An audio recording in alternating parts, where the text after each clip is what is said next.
سبحان اللہ سبحان اللہ. بہترین نذران عقیدت پیش کر رہے تھے عالی جناب مولانا رحمت حسین صاحب قبلہ خالصوی.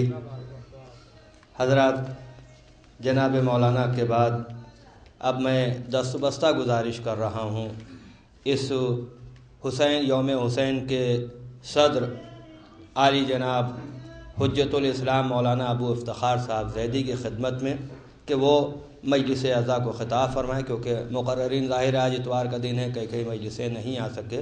بہرحال کہ سیدہ آئیں تو آغاز کرو ذکر حسین، سب بچھی ہے تو عزادار کو آ جانے دو. میں نہایت ادب و احترام کے ساتھ عالی جناب مولانا ابو افتخار صاحب زیدی کی خدمت میں گزارش کر رہا ہوں کہ وہ مجلس اعضاء کو خطاب فرمائیں.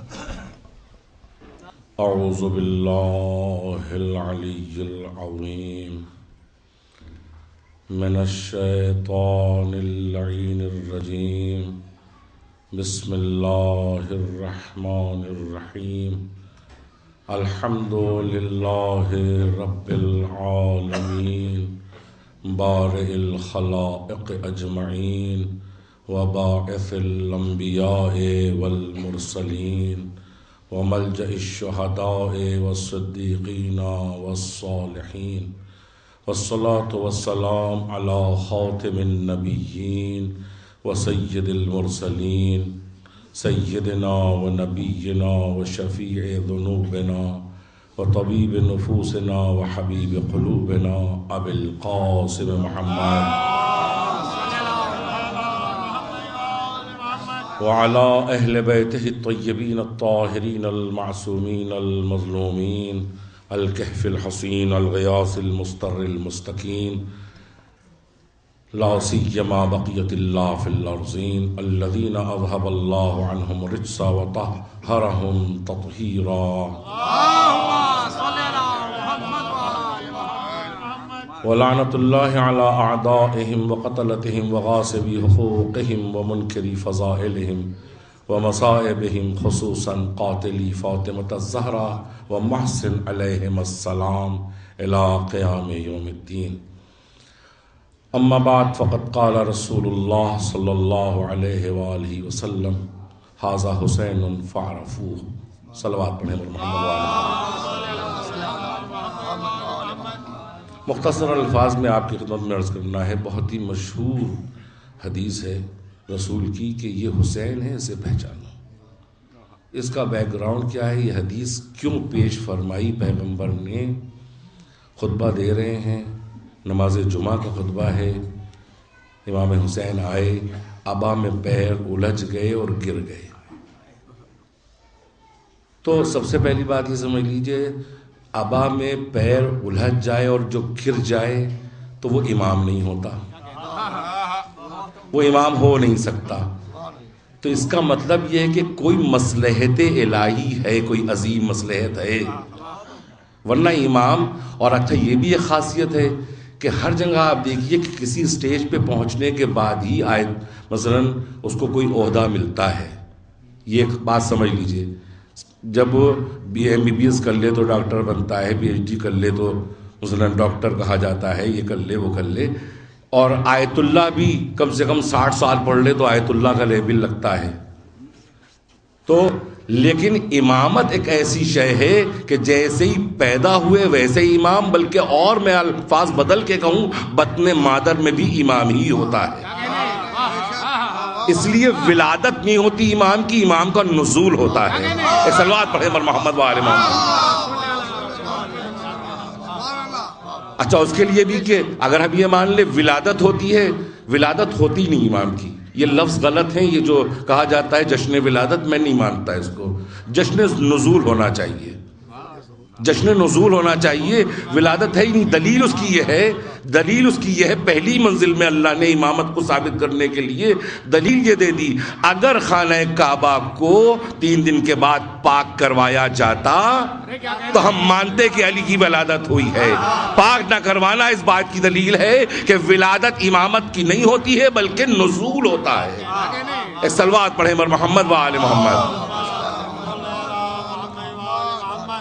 تو پیر الجھ نہیں سکتے، جو اگر الجھ جائیں تو وہ امام نہیں ہے. یہ بچپنے سے امام ہیں، عالم طفلی سے امام ہیں. اب مصلحت یہ تھی کہ ان کو پہچنوایا جائے، مجمع عام میں توحید کو روک کے پہچنوایا جائے۔ دیکھیے رسالت پہچنوا رہی ہے اور خطبہ جو دیا جا رہا ہے اس میں توحید الہی کا تذکرہ ہے۔ خطبہ جمعہ جو ہوتا ہے ابتدا میں توحید الہی بیان ہوتی ہے، توحید الہی کو روک کر رسالت حسینیت کو پہچنوا رہی ہے۔ ھذا حسین فعرفوہ، حسین کو پہچانو، حسین کو پہچانو، حسین کو پہچانو۔ اور یہ حسین کو پہچانو جس طریقے سے یہ لفظ پوری آیتیں 6666 آیتیں قرآن کی قیامت تک کے لیے نمونہ عمل ہیں ہمارے لیے، ویسے ہی رسول کی ہر حدیث کا ٹکڑا نمونہ عمل ہے قیامت تک کے لیے۔ تو تنہا اس وقت کے لیے نہیں تھا کہ حسین کو پہچانو، حسین کو پہچانو، آج اس لفظ کی زیادہ گونج ہے، آج اس لفظ کو زیادہ پہچاننا چاہیے کہ حسین کو پہچانو، حسین کو پہچانو، حسین کو پہچانو۔ آج اس کو زیادہ سمجھنے کی ضرورت ہے کہ آج اگر ہم حسینیت کو سمجھ لیں تو جتنی بھی یہ جو آج اتحاد کی بات ہوتی ہے کہ متحد ہو جائیں، متحد ہو جائیں، متحد ہو جائیں، نہیں، صرف حسینیت کے نام پہ اگر کوئی متحد کرنا چاہے تو وہ کرے، اس میں کامیابی مل جائے گی، ورنہ کسی اور اتحاد پہ کامیابی نہیں مل سکتی ہے۔ پریشان ہیں 9ویں درجے پہ فائز ہیں ایمان کے، جناب سلمان 10ویں درجے پہ، جناب مقداد 8ویں درجے پہ۔ ابو ذر کہتے ہیں جناب سلمان کو الگ بلا کے لے گئے کہ اے سلمان بات ہمیں سمجھ میں نہیں آ رہی ہے، رسول سب سے افضل ہیں، اس کے بعد حضرت علی علیہ السلام ہیں اور ان کے 2 فرزند ہیں، تو مگر ہماری محبت جتنی حسین سے ہے بلکہ ادھر ان دنوں کو زیادہ ہو گئی ہے، وہ سمجھ میں نہیں آ رہی ہے بات۔ تو جناب سلمان نے کہا کہ اے ابو ذر جو تمہارا حال ہے وہی میرا بھی حال ہے، اسی سے ہم بھی تو حسین ہی کی محبت میں سرشار ہو رہے ہیں۔ تو کہا کہ اس مسئلے کا حل مولا علی بتائیں گے۔ مولا علی کے پاس گئے، مولا علی سے سلمان نے کہا کہ بھئی یہ ہے کہ اس وقت ہم لوگوں کے دلوں میں حسین سے زیادہ کسی کی محبت ہے ہی نہیں، نہ خدا کی، نہ رسول کی، نہ آپ کی۔ تو کہا کہ اے سلمان اسی میں تو ہم بھی مبتلا ہیں، ہمارے دل میں بھی حسین کی محبت ہے۔ کہا کہ اب ظاہر ہے کہ اب رسول ہی بتائیں گے، رسول کے پاس چلو۔ بزم رسول میں آئے، جب رسول میں پہنچے کہا کیا بات ہے؟ کہا کہ یا رسول اللہ میں سلمان ابو ذر یہ کہہ رہے ہیں کہ اس وقت سب سے زیادہ جو محبت ہمارے دلوں میں ہے وہ حسین کی ہے، حسین کی ہے۔ تو کہا اے علی، اے سلمان، اے ابو ذر یہی تو حال میرا بھی ہے، یہی تو حال میرا بھی ہے۔ تو کہا وجہ کیا ہے اس کی؟ تو کہا تم نے حدیث میری سنی ہے، حسین منی و انا من الحسین۔ بہت توجہ، رسول فرما رہے ہیں حسین منی و انا من الحسین۔ بہت عجیب، میں تڑپ گیا تھا اس کو سن کے آقا حسین کے سلسلے میں۔ کہا حسین منی و انا من الحسین۔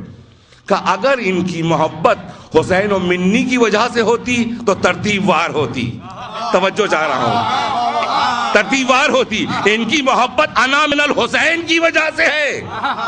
اور بتا دیا کہ اے سلمان تم جو ایمان کے 10ویں درجے پہ فائز ہو، توجہ، حسین کی وجہ سے۔ اے مقداد جو تم 8ویں درجے پہ ایمان کے فائز ہو، حسین کی وجہ سے۔ اے ابو ذر جو تم 9ویں درجے پہ ایمان کے فائز ہو، حسین کی وجہ سے۔ اے علی جو تمہیں امامت ملی ہے، حسین کی وجہ سے۔ میری رسالت حسین کی وجہ سے، توحید الہی حسین کی وجہ سے۔ صلوات پڑھیں بر محمد و آل محمد۔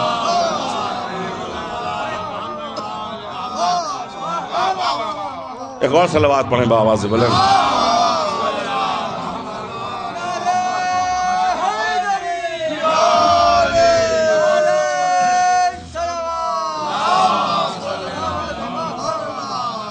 اب آئیے نیرج صاحب کی بات، اور اعجاز ماموں نے جو خاندان کا لفظ کہا، اشک ازا بتا دیتے ہیں خاندان۔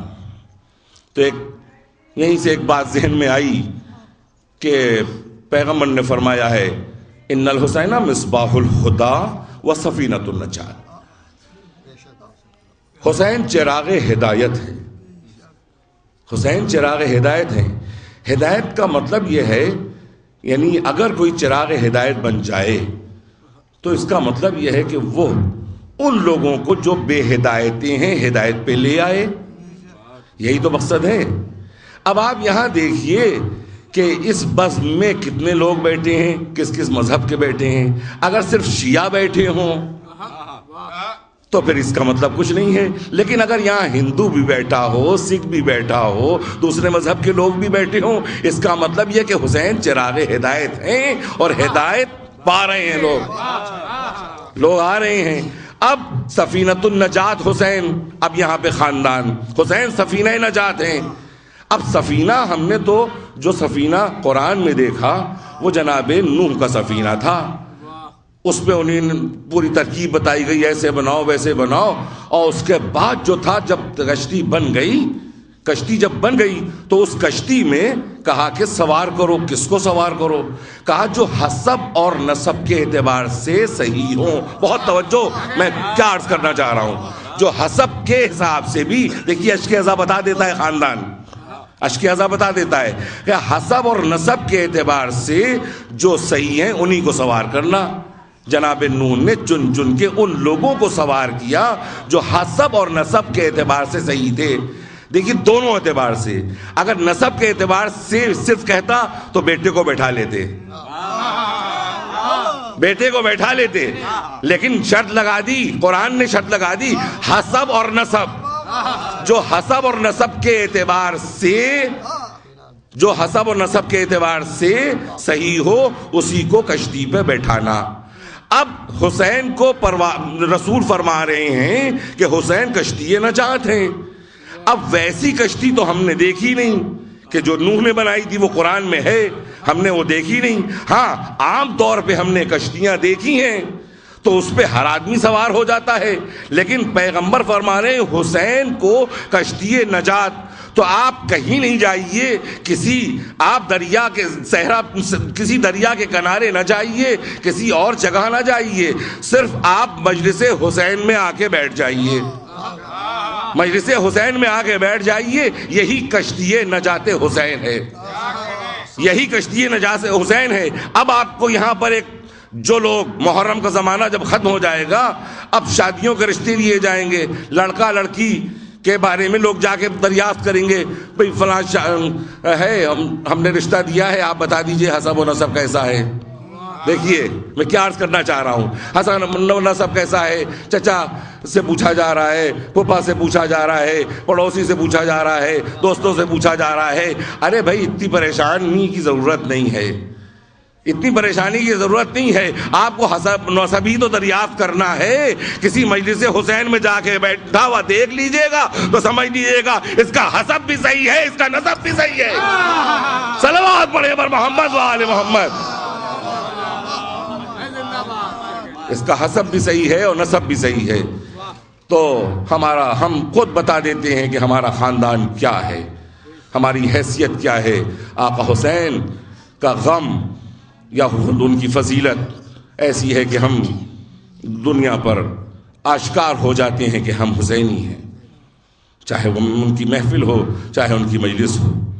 امام حسین علیہ السلام کی مجلس دیکھیے.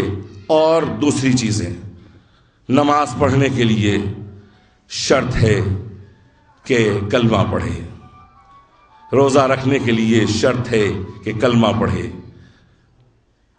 کلمہ پڑھے. ابھی آپ نے, میں متاثر ہوا جناب رحمت صاحب قبلہ جو خطیب ہیں اچھے, ان کی بات سے. ضروری ہے کہ ہم لا الہ الا اللہ پڑھیں نمازی ہونے کے لیے, روزہ رکھنے کے لیے لا الہ الا اللہ کی ضرورت ہے, حج کرنے کے لیے لا الہ الا اللہ کی ضرورت ہے, خمس و زکوٰۃ دینے کے لیے لا الہ الا اللہ کی ضرورت ہے. چاہے جہاد کیسا بھی ہو, خونی جہاد جو آج جہاد کے نعرے لگائے جا رہے ہیں, مگر دیکھا یہی جاتا ہے کہ لا الہ الا اللہ پڑھ رہا ہے یا نہیں. ان تمام چیزوں کے لیے ضروری ہے کہ لا الہ الا اللہ پڑھتا ہو, کلمہ گو ہو. کلمہ گو ہو وہی نماز پڑھ سکتا ہے, وہی روزہ رکھ سکتا ہے, وہی حج کر سکتا ہے. لیکن تنہا مجلس حسین ایسی ہے کہ یہاں کلمے کی ضرورت نہیں ہے, یہاں حسینی ہونا ضروری ہے. ایک صلوات پڑھیں بر محمد و آل محمد. ایک بات اور بات سے نکل آئی. دیکھیے کہ نامہ اعمال جو کھلتا ہے، جو شروع ہوتا ہے جب سن بلوغ پہ 15 برس کا جب ہو جاتا ہے بچہ، سن بلوغ کی جو علامتیں ہیں وہ بتائی گئی ہیں، 15 برس کا ہو جاتا ہے کم سے کم، تو نامہ اعمال میں نماز کا ثواب، نماز لاکھ پڑھے وہ اس کے ماں باپ کے ثواب میں جائے گا، لیکن اگر وہ 15 برس کا ہو گیا تو اس کے نامہ اعمال میں ثواب لکھا جائے گا. نماز پڑھی نامہ اعمال میں ثواب، روزہ رکھا 15 برس کی عمر کے بعد، سن بلوغ کے بعد، توجہ چاہ رہا ہوں، سن بلوغ کے بعد ثواب لکھا جائے گا. روزہ رکھا، حج کیا، زکوٰۃ دیا، جو بھی اسلام کا عمل انجام دیا وہ سن بلوغ شرط ہے. سن بلوغ کے بعد ہی اس کے نامہ اعمال میں لکھا جائے گا. لیکن صرف اور صرف چیلنج کے ساتھ کہتا ہوں، مجلس حسین ایسی ہے، اگر ماں 2 دن کے بچے کو مجلس حسین میں لے کے آ جائے تو اس 2 دن سے اس کا نامہ اعمال شروع ہو جاتا ہے. 2 دن کے بچے کا نامہ اعمال شروع ہو جاتا ہے. یہ ہے مجلس حسین. اس کو کون کیا سمجھے گا؟ صدیاں گزر جائیں گی لیکن نہ حسین کو کوئی سمجھ پائے گا نہ مجلس حسین کو. میں سچ عرض کر رہا ہوں کہ آقا حسین یہی فرمایا تھا رسول نے، حسین و منی وانا من الحسین. ایک تمنا تھی حسین کے دل میں بھی.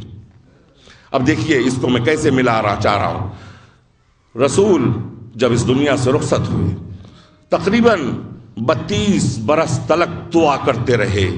حسین روضہ رسول پہ جا کے رسول کو، اے پروردگار رسول کو واپس کر دو، رسول کو واپس کر دو، رسول کو واپس کر دو.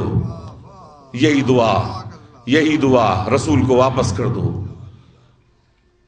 پروردگار نے 32 برس کے بعد ام لیلہ کی آغوش میں رسول کو واپس کیا علی اکبر کی صورت.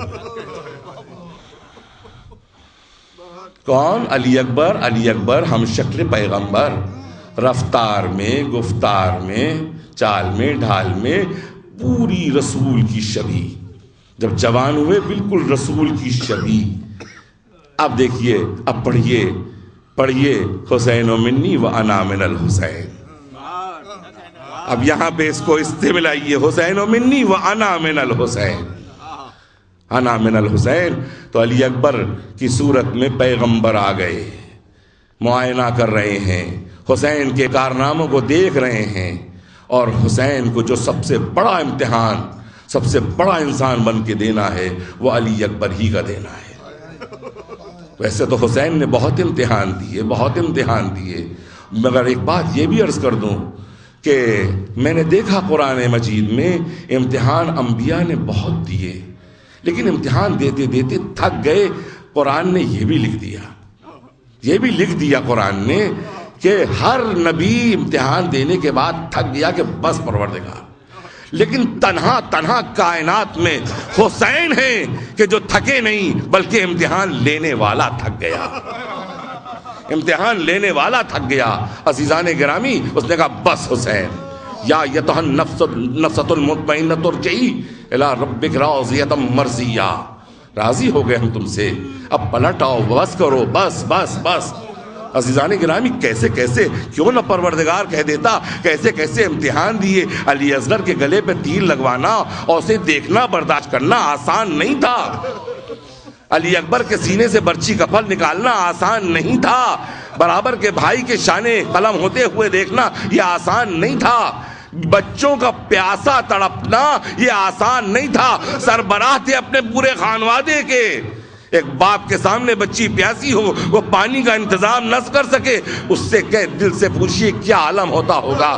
حسین سے سکینہ پانی مانگ رہی ہیں، حسین پانی نہیں دے پا رہے ہیں.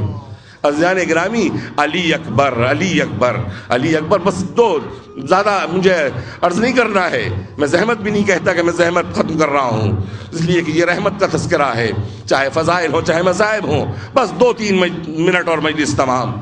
علی اکبر علیہ السلام ہم شکل پیغمبر جب اجازت لینے کے لیے آئے، کہا کہ اجازت؟ کہا نہیں، تمہیں تو پالا تمہاری پھوپھی نے، تم جاؤ اس سے اجازت لو. علی اکبر آ گئے خیمے میں، پھوپھی اماں اجازت دے دیجئے. کہا ہم نے تمہیں 18 برس پالا ہے، 18 برس پالا ہے، لیکن پھر بھی جب تم اتنی ضد کر رہے ہو تو ہم اجازت دیے دیتے ہیں، تمہیں جاؤ، خدا حافظ. لیکن جب نکلنے لگے تو کوئی بیوی دامن پکڑ لیتی تھی، کئی مرتبہ دامن پکڑا گیا. حمید ابن مسلم لکھتا ہے کہ میں نے دیکھا کئی مرتبہ خیمے کا پردہ اٹھا اور گرا، یکا یک دیکھا کہ علی اکبر باہر آئے، مگر ایسا محسوس ہو رہا تھا کہ جیسے بھرے گھر سے کوئی جنازہ باہر آ رہا ہو.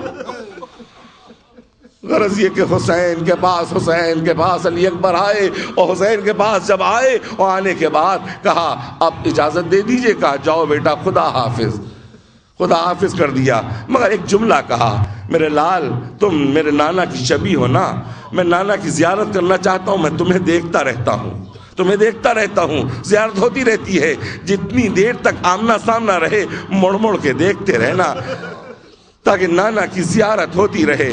عزیزان گرامی، علی اکبر نے وہی کیا. لیکن تھوڑی دیر کے بعد جب آخری منزل آئی تو کسی کے گرنے کی آواز آئی، پھر سنبھلنے کی آواز آئی، پھر گرنے کی آواز آئی، پھر سنبھلنے کی آواز آئی. علی اکبر نے مڑ کے دیکھا، اب جو دیکھا کوئی اور نہیں ہے، وہ مظلوم حسین ہے. اترے گھوڑے سے علی اکبر، کہا بابا یہ کیا بات ہے، بابا آپ نے تو رخصت کر دیا تھا. کہا بیٹا تم صاحب اولاد نہیں ہو، اگر تم صاحب اولاد ہوتے تو تم سمجھ سکتے. بیٹا تم جا رہے ہو، میرا دل کڑ رہا ہے. بس عزیزان گرامی، علی اکبر میدان میں آئے. بہت سے لوگوں نے علی اکبر کے اوپر حملہ کرنا چاہا، لیکن اس پیاسے نے ایسا حملہ کیا کہ ساری فوجیں بھاگنے لگیں. لیکن اب عمر سعد کہتا ہے کوئی چھپ کے حملہ کرے، سامنے سے حملہ نہیں کر سکتا. خدا لعنت کرے، سنان بن انس پیچھے سے آیا، اس نے ایک ایسا نیزہ مارا جو علی اکبر کے سینے پہ لگا. علی اکبر کے سینے پہ وہ نیزہ لگا.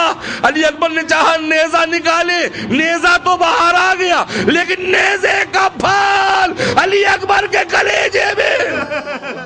آواز دی، آقا سلام آخر قبول کیجئے گا. صرف علی اکبر ہیں جنہوں نے مدد کے لیے نہیں پکارا.